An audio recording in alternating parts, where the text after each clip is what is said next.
Bioscope cinema lover present करता है film guide. 1965 में आर के नारायण द्वारा लिखी, विजय आनंद और टेड बेनिस्की द्वारा निर्देशित फिल्म है। मुख्य कलाकार देव आनंद और वहीदा रहमान। गाइड मूवी एक ऐसे इंसान की कहानी है जिसने अपनी पूरी जिंदगी में आने वाले हर शख्स को सही रास्ते के लिए गाइड किया और इसकी वजह से चाहे उसकी जिंदगी खत्म हो गई। कहानी की शुरुआत में जेलर राजू को 6 महीने पहले जेल से रिहा आने की बधाई देता है। जब राजू आधा रास्ता पार कर लेता है तब सामने उसे अपना शहर दिखता है। उसे अपनी माँ की याद आती है। राजू और उसकी माँ एक छोटे से घर में रहते थे पर खुश थे। राजू गाइड का काम करता था। उसे कई भाषाएं आती थी। लोग उसके काम से खुश थे पर उसकी माँ उससे अपने पिता की दुकान चलाने के लिए कहते थे, जिनका इंतकाल होने के बाद से वह दुकान कोई नहीं चलाता। पर राजू ने उसे एक पान वाले के बेटे को 10 रुपए महीने की हाजिरी पर रखा हुआ है। राजू और उसका दोस्त गफूर गाइडिंग का काम करते हैं। गफूर गाइड्स के लिए गाड़ी चलाता है। दोनों दोस्तों की रोजी रोटी टूरिस्ट के ऊपर चलती है और दोनों ही अपने काम से खुश है। अब राजू जेल से छूटा है। उसे 1.5 साल बाद अपने लिए हर चीज की नई शुरुआत करनी होगी। वह सब कुछ खो चुका है। राजू सोचता है जब शुरुआत करनी ही हुई तो नई जगह से ही करे। वह क्यों पुराने जुख्मों से अपने और अपने करीबों को दुख दे। उसकी वजह से उसकी माँ, रोजी, उनके दोस्त सब दुखी हुए हैं और राजू अपने शहर की तरफ ना जाकर दूसरा रास्ता चुन लेता है। राजू कई गाँव शहरों से होता हुआ जाता है। उसके पैरों में अब जूते भी नहीं रहे। वो फटहाल जिंदगी में आ चुका है। आखिर में राजू एक गाँव रुकता है जहाँ आधी रात को जब कुछ साधु वहाँ से गुजर रहे होते हैं तो वह राजू को एक भगवा वस्त्र उड़ा लेते हैं। सुबह जब एक व्यक्ति राजू को उठाता है तो राजू अपने शरीर पर भगवा दुशाला देख चौंक जाता है। राजू उस आदमी से उस गांव का नाम पूछता है। वह आदमी अपना नाम भोला और गांव का नाम रामपुरी बताता है। वह राजू से पूछता है कि महाराज आप यहाँ कहाँ से पधारे और कहाँ को जाएंगे। तो राजू दार्शनिक अंदाज में कहता है उसने ये फैसला किस्मत को छोड़ दिया है। दुनिया में आना जाना तो लगा रहता है। उसे किस्मत जहाँ ले जाएगी वो चला जाएगा। भोला कहता है शायद आप हमारे गांव का और मेरा भला करने के लिए इस गांव आए हैं। साधुओं की बातों में बड़ा चमत्कार होता है। उनकी बातें हमेशा सत्य वचन होती है। राजू कहता है भाई मेरे पास तो कुछ नहीं तुम्हें देने के लिए। ये दुस्साला है, चाहे तो तुम ये ले जाओ। भोला कहता है उसकी समस्या ये नहीं, वह तो उस नदी में जाके अपनी जान देने वाला था। जब मैंने आपकी तरफ देखा तो मुझे लगा कि हो सकता है आप मेरी समस्या का समाधान कर ले, इसलिए मैं आपके पास आया। मेरी समस्या दूसरी है। मेरे पिता की 3 बीवियां थी। एक से मैं, दूसरी से मेरी एक बहन और तीसरी से एक लड़का हुआ जो नीम जड़ बुद्धि है। मेरी बहन जवान हो गई। तो राजू कहता है वो शादी से इनकार करती है। भोला कहता है हाँ बिल्कुल, वो शादी के लिए हाँ नहीं कहती। अगर आप उसे समझा दे तो बड़ी गनीमत होगी मुझ पे। राजू कहता है चलो अपनी बहन को ले आना, क्या पता ये साधुपन उसके काम ही आ जावे।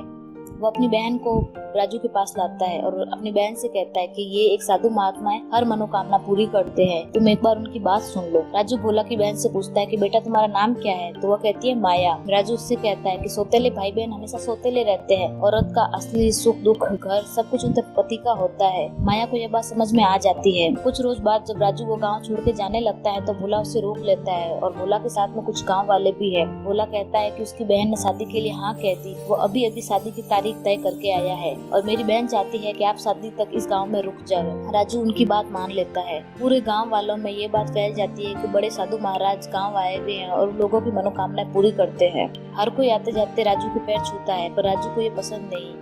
वह भोला को कहता है कि तुमने मुझे जबरदस्ती साधु महाराज बना लिया है, मुझे कोई पैर छुए अच्छा नहीं लगता। राजू माया की शादी में शरीक होने जाता है। भोला उसका बड़ा आव भगत से सम्मान करता है। राजू भोला के भाई से पूछता है कि वह कौन से स्कूल जाता है। तो वह कहता है गाँव में कोई स्कूल नहीं है। 2 पंडितों को राजू से बड़ी चिंता होने लगती है कि अब गाँव वाले राजू को महात्मा जैसे पूछते हैं कि दुकान चलना बंद हो चुकी है।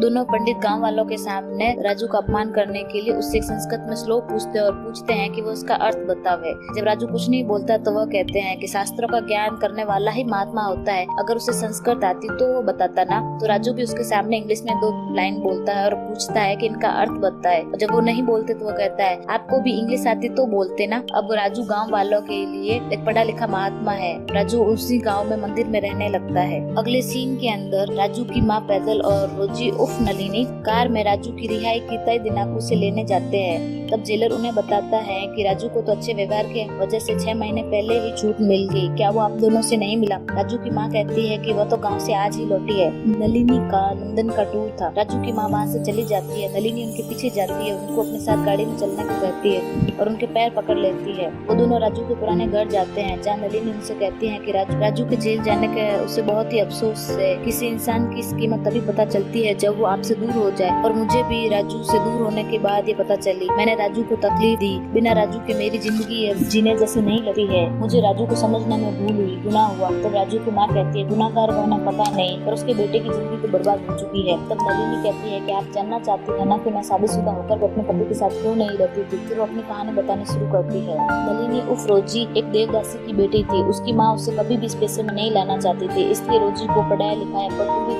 जिंदगी उसे हॉस्टल में रखा।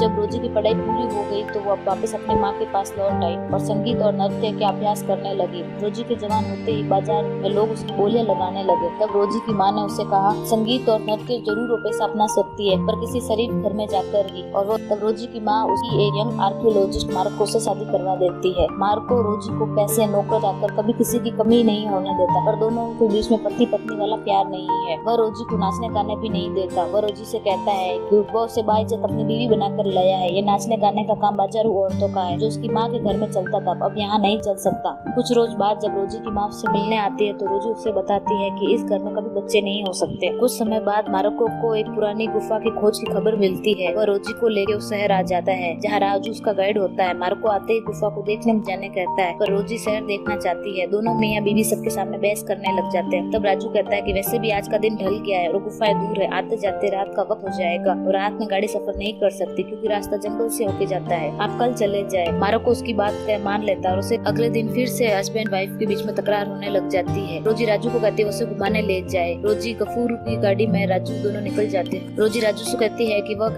बसेरों की बस्ती में ले जाए जहाँ वह नाचती है, और राजू को कहती है वो मार्को को न बताए। अगले दिन मार्को गुफा देखने जाता है और राजू को कहता है कि वह डाक बंगले में रहने का इंतजाम कर दे। तब राजू रोजी का कहता है तो मार्को कहता है कि उसके सामने जिंदगी का बेहतरीन मौका है, रोजी के लिए गवा नहीं सकता। मार्को अब डाक बंगले में रहने लगा है। उस शाम जब राजू होटल वापस आता है तो पता चलता है रोजी ने सुबह से दरवाजा नहीं खोला है। राजू दरवाजा खुलवाता है तो पता चलता है रोजी ने सुसाइड करने की कोशिश की। राजू समय पर डॉक्टर बुला लेता है, रोजी की जिंदगी बच जाती है। होटल वाले गफूर को मार्को को लाना करते हैं, पर वो जंगल के रास्ता और आधी रात होने की वजह से मना कर देता है। राजू पूरे दिन रोजी की देखभाल करता है। रोजी ठीक हो जाती है। जब रोजी को होश आता है तो वह राजू से पूछता है कि क्या मार्को नहीं आए, तो राजू झूठ बोलता है। उन्होंने उसे बहुत याद किया पर उसने उसे सुसाइड की बात नहीं बताई। तो रोजी कहती है कि वो अपने पति को अच्छे ढंग से जानती है कि वह बिल्कुल भी नहीं आने वाला। जब राजू मार्को के पास जाता है तो पता चलता है कि मार्को को और गुफा मिली है और वह अब और ज्यादा व्यस्त हो गया है। तो राजू उससे पूछता है कि क्या उन्हें किसी चीज के बारे में उनसे पूछना नहीं है। तो मार्को कहता है कि नहीं, उसे कुछ नहीं पूछना। राजू को गुस्सा आ जाता है। वह कहता है कि उसकी बीवी रोजी ने जहर खा लिया है, क्या उन्हें उस खबर भी नहीं लेनी।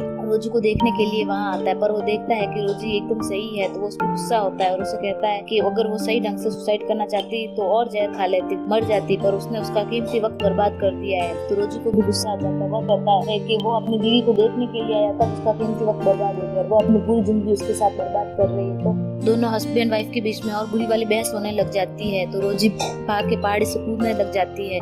राजू उसे बचाता है। राजू रोजी का पीछा करता है तो रोजी कहती है कि वो सुसाइड नहीं करेगी। रोजी होटल आती है तो पता चलता है मार्को फिर से गुफाओं की ओर चले गए और उसके लिए 1000 रुपए छोड़ के गए हैं। अगर वो जाना चाहे तो चली जाए और यहाँ रहना चाहे तो अपनी मर्जी से रहे।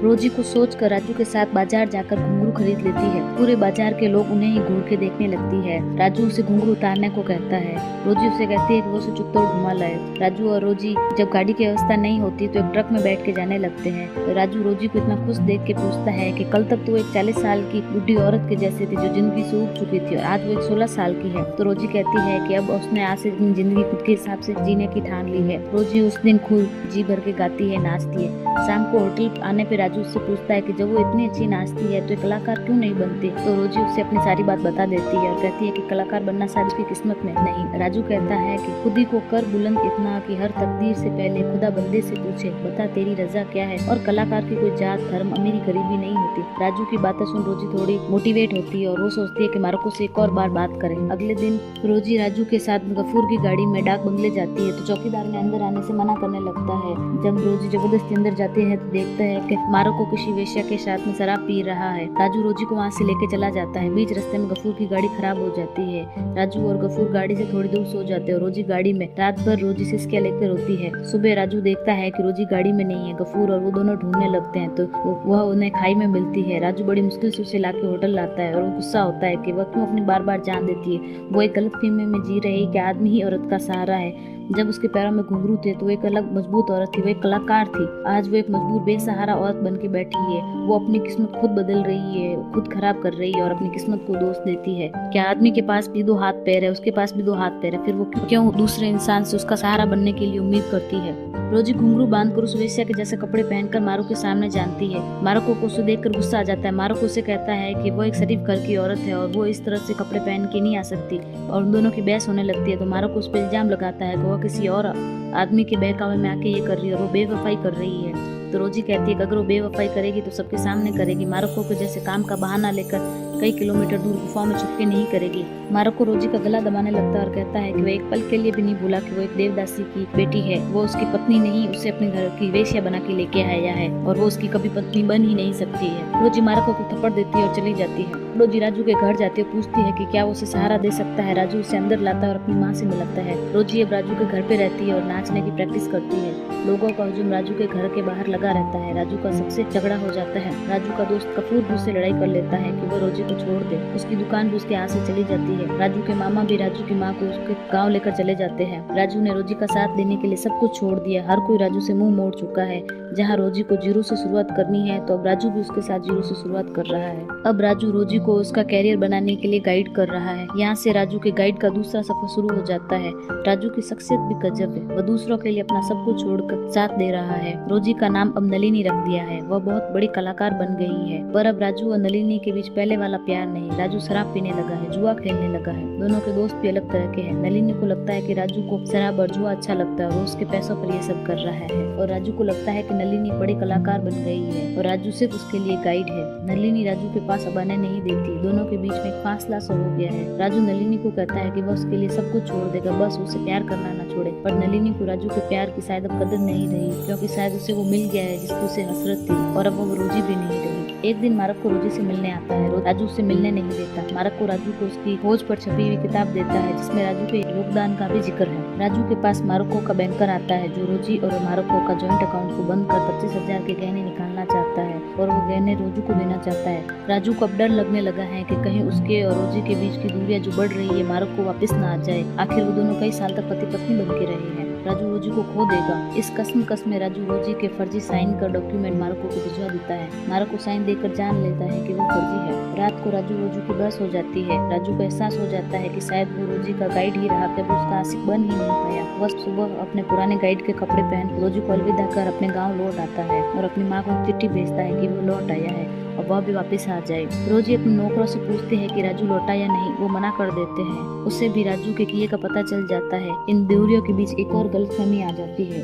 राजू अपने घर पे खाट पे लेटा रोजी की फोटो देख रहा है। तभी कोई दरवाजा खटखटाता है। उसे लगता है कि शायद उसकी माँ या रोजी आई है, पर सामने उसका दोस्त पुलिस की वर्दी में होता है जो उसे जालसाजी के केस में गिरफ्तार करने आया है। राजू अपने दोस्त से कहता है कि वह एक बार रोजी से मिलवा दे ताकि वो उससे बात कर समझा सके। वे दोनों रोजी से मिलने जाते हैं पर रोजी का एक प्रोग्राम होता है इसलिए वो राजू उससे बात नहीं कर पाता और लौट आता है। राजू को 2 साल की सजा होती है। राजू को सजा से ज्यादा इस बात का अफसोस होता है कि उसे कोई समझ नहीं पाया, पर अब वो वक्त पीछे नहीं कर सकता। रोजी को राजू के जेल जाने के बाद उसके वजूद की कमी खलने लगती है और अपने किए पर शर्मिंदगी होती है। वह राजू से कहती है कि वो उसे माफ कर दे। उसे राजू को ना समझने की भूल है। जब वो लौटेगा तो दोनों नई शुरुआत करेंगे। तो राजू कहता है बेशक उसे तो नई जिंदगी की शुरुआत करनी ही पड़ेगी। सीन चेंज होता है और राजू सरकार को चिट्ठी लिख रहा है। राजू की दरख्वास्तों से रामपुरी में स्कूल, हॉस्पिटल, धर्मशाला खुल गई है। स्कूल खत्म होने के बाद बच्चे राजू महाराज से कोई कहानी सुनाने को कहते हैं। तब राजू उन्हें कहानी सुनाता है कि एक बार इतना भीषण अकाल पड़ा कि जानवरों के साथ साथ इंसान भी मरने लगे।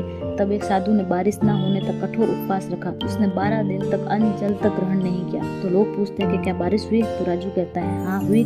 सब्र करना और विश्वास रखना इंसान के हाथों में ही होता है। वो तो अपने चंचल मन में भटका रहता है और ऊपर वाला बड़ा नेक है, वो अपने भक्तों की हमेशा सुनता है। कुछ महीनों बाद बारिश के मौसम में बारिश नहीं होती। कई महीने सूखे निकल गए, नदी नाले सूख गए, लोगों को अपनी थाली का खाना कम करना पड़ा। कई लोगों को अपने थाली में खाना तक नसीब नहीं होता। गांव के लोग अब किराने की दुकान पर हमला कर उसे लूटने लग जाते हैं। राजू के पास जब भोला का भाई खाना लाता है तब उसे इस घटना का पता चलता है। राजू कहता है एक तो इतना भीषण काल, ऊपर से ये लोग एक दूसरे का साथ न देकर लड़ रहे हैं। जानवरों से क्या बीते हो गए। अगर इन्होंने लड़ाई बंद नहीं की तो वो खाना नहीं खाएगा। जाए और गाँव वालों को यहाँ बुला लाए। अब राजू का भाई तो रहा नीरा जड़ बुद्धि, वो गाँव वालों के सामने आधी बात रखता है। सब गाँव वालों को लगता है कि राजू उनके लिए व्रत रखता है ताकि बारिश हो जाए और वो लोग जानवरों के जैसे एक दूसरे से लड़ रहे, लूट मार कर रहे हैं। सारे गांव वाले मंदिर के बाहर इकट्ठा हो जाते हैं। राजू ने देख चौंक जाता है। वो भोला को अंदर ला अपने साथ बीती हुई बात बताता और कहता है कि वो साधु राम महाराज नहीं, वो तो जेल जा चुका है। तब भोला कहता है कि सोना तब कर ही सोना बनता है। महर्षि वाल्मीकि डाकू थे पर उन्होंने रामायण की रचना की। आप भी हमारा बेड़ा पार करने के लिए आए हैं। आज मुझे यकीन हो गया कि आप एक महात्मा है। भोला उनके पैरों में पड़ जाता है। उसके पीछे पीछे सारे गाँव वाले। शुरू में राजू के लिए बहुत मुश्किल होता है अपनी भूख को शांत रखना, अपने आप को समझाना, भूख के साथ अपनी प्यास को काबू करना। राजू के अंतर मन के दो फाड़ हो जाते हैं। एक उसे वहाँ से भाग जाने को कहता है, दूसरा उसे गांव वालों के विश्वास के लिए व्रत रखने को कहता है। राजू गांव से भाग जाता है पर रास्ते में उसे दोनों पंडित मिल जाते हैं। राजू उल्टे पैर लौटकर मंदिर आ जाता है। महात्मा बनना और लोगों के विश्वास पर कायम रखना वाकई आसान नहीं। वो गाँव वालों को बुला लेते हैं पर राजू अंदर ही होता है। अब राजू के व्रत के किस्से दूर दूर पहुँचने लगे हैं। लोगों की भीड़ राजू को घेरे रहती है। राजू की माँ भी उस महात्मा के दर्शन करने के लिए आती है। राजू को पसंद नहीं कि कोई भी उसके पैर छुए। जब वो इनकार करता है तब भी वो देखता है कि उसकी माँ उसके पैर छू रही है। राजू अपनी माँ को देख रोने लग जाता है। राजू की माँ उसका देखभाल करती है तो राजू कहता है कि माँ, जिस उम्र में मुझे आपकी देखभाल करनी चाहिए उस उम्र में आप मेरी देखभाल करते हैं। अब अखबार वाले भी उसका इंटरव्यू लेने आने लगते हैं। रोजी को भी खबर मिलती है एक महात्मा के बारे में तो वो भी दर्शन करने के लिए आती है। एक इंटरव्यू में राजू से सवाल किया जाता है कि आपने ये व्रत क्यों रखा, तो राजू कहता है कि इस देश की 40 करोड़ की आबादी अगर एक दिन का भी व्रत रखे तो कोई भूखा शायद भूखा सोवे। अगले सवाल में रिपोर्टर पूछती है कि क्या उसे कभी किसी से प्यार हुआ। तभी रोजी राजू के पैरों में आकर गिर जाती है। अब राजू की माँ और रोजी दोनों राजू के पास ही रहती है और उसकी देखभाल करती है और रोज राजू अपने अंतर मन से लड़ता है। गफूर भी अखबार की खबर सुन वहाँ आ जाता है। लोग उसे मंदिर में नहीं आने देते क्योंकि वो दूसरे धर्म का है। गफूर कहता है कि बस उसे अपने दोस्त से एक बार मिलने दे, वो अपने गिले से दूर करना चाहता है। राजू बाहर आता है और पूछता है भोला से उसका धर्म क्या है, उसकी जाति क्या है। राजू कहता है कि वह सिर्फ और सिर्फ एक धर्म को जानता है और वो है दोस्ती, विश्वास, सब्र। वो इन जाति धर्म से दूर उठ चुका है। आज बार-बार दिन है, सब राम का नाम जप रहे हैं। गफूर नमाज पढ़ रहा है। राजू की माँ और रोजी राजू के सिरहाने बैठी है और राजू के अंतर्मन फिर से लड़ रहे हैं। आखिर में राजू का अच्छा अंतर्मन जीत जाता है और वह ईश्वर के मैं को स्वीकार कर लेता है जो ईश्वर का है, विश्वास का है, सब्र का है। वो उन लोगों के लिए व्रत रखकर किसी पे एहसान नहीं कर रहा, वो तो बस उन्हें गाइड कर रहा है सब्र और विश्वास के रास्ते पर। उसे ईश्वर ने गाइड ही बना के भेजा है। बाहर बादल गरजने लगते हैं और तेज बिजली के साथ बारिश होने लगती है। सब लोग बाहर चले आते हैं और राजू अपना काम पूरा कर ईश्वर के मैं में विलीन हो जाता है। रोजी उसे उठाने आती है पर राजू नहीं रहा। महात्मा राजू ने अपना प्रण पूरा कर लिया। सब उसके जाने पर दुखी है पर एक गाइड का यही तो काम है, लोगों को उनके मुकाम तक गाइड करना और उसका सफर वहीं तक होता है।